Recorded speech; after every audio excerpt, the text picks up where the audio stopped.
जब अमेरिका के वैज्ञानिक आए केदारनाथ भीमशिला पर खोज करने, फिर जो हुआ देखकर आपके भी होश उड़ जाएंगे। वैसे तो केदारनाथ की भूमि ही है रहस्यमयी, जिसने लाखों श्रद्धालुओं के साथ साथ कई वैज्ञानिकों को अपनी तरफ आकर्षित किया है। नासा के वैज्ञानिकों से लेकर इसरो के वैज्ञानिक तक सभी ने केदारनाथ पर अपनी रिसर्च की है, लेकिन अब तक उनके रहस्यों को कोई समझ नहीं पाया है। तो चलिए आज की घटना की शुरुआत करते हैं, लेकिन उससे पहले यदि आप भी महादेव के सच्चे भक्त हैं तो कमेंट बॉक्स में हर हर महादेव जरूर लिखिएगा और इस चैनल को सब्सक्राइब करना मत भूलिएगा। आज की घटना है अमेरिका में रहने वाले एक साइंटिस्ट मैथ्यू की।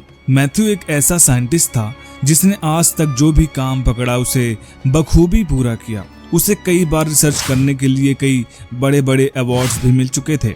मैथ्यू की एक बुरी आदत भी थी कि उसे अल्कोहल यानी कि शराब पीना खूब पसंद था, खासकर जब वह किसी रिसर्च कर रहा हो। मैथ्यू की इस आदत के बारे में कुछ ही लोगों को पता था। एक दिन मैथ्यू के एक दुश्मन ने उसके काम, रिसर्च और अवार्ड से जलकर उसके बारे में पता लगाया तो उसे मैथ्यू के नशे के बारे में जानकारी हुई। उसने तुरंत मैथ्यू को सभी साइंटिस्ट और सीनियर साइंटिस्ट के सामने नीचा दिखाया और उसकी इस असलियत को सबके सामने लाया। इस घटना के बाद रिसर्च की टीम ने मैथ्यू पर सवालों की लाइन लगा दी और उसके लिए इंक्वायरी कमेटी भी बिठाई गई। कमेटी के फैसले के अनुसार मैथ्यू से कहा गया कि वह अपनी रिसर्च छोड़ दे, साथ ही अपने सारे अवार्ड्स वापस कर दे।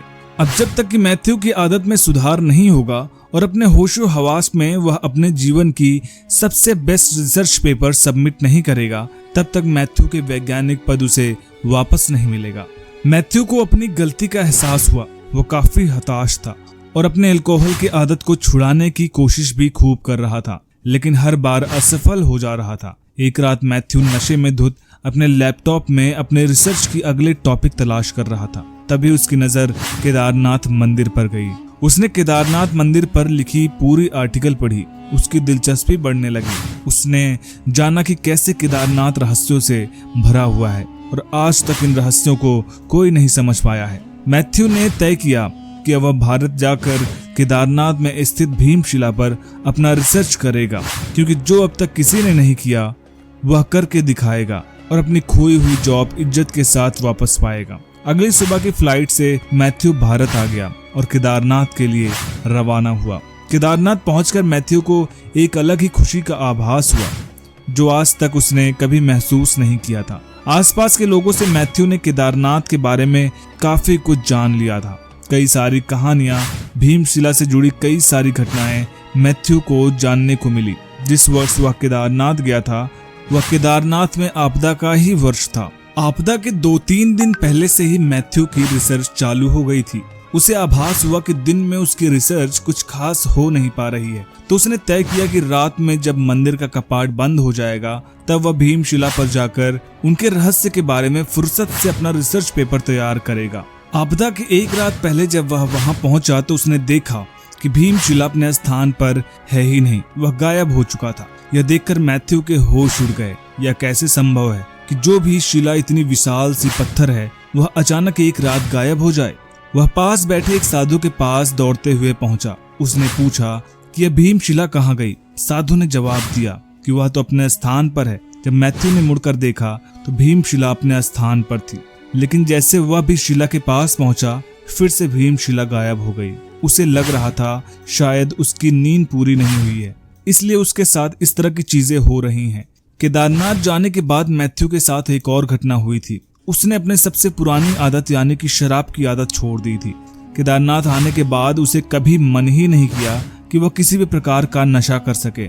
मैथ्यू अपने साथ हो रहे घटनाओं को लेकर काफी चिंतित था और उसे समझ में नहीं आ रहा था कि आखिर उसके साथ क्या हो रहा है। अगले दिन जब वह उठा तो वह फिर से भीमशिला के पास पहुंचा।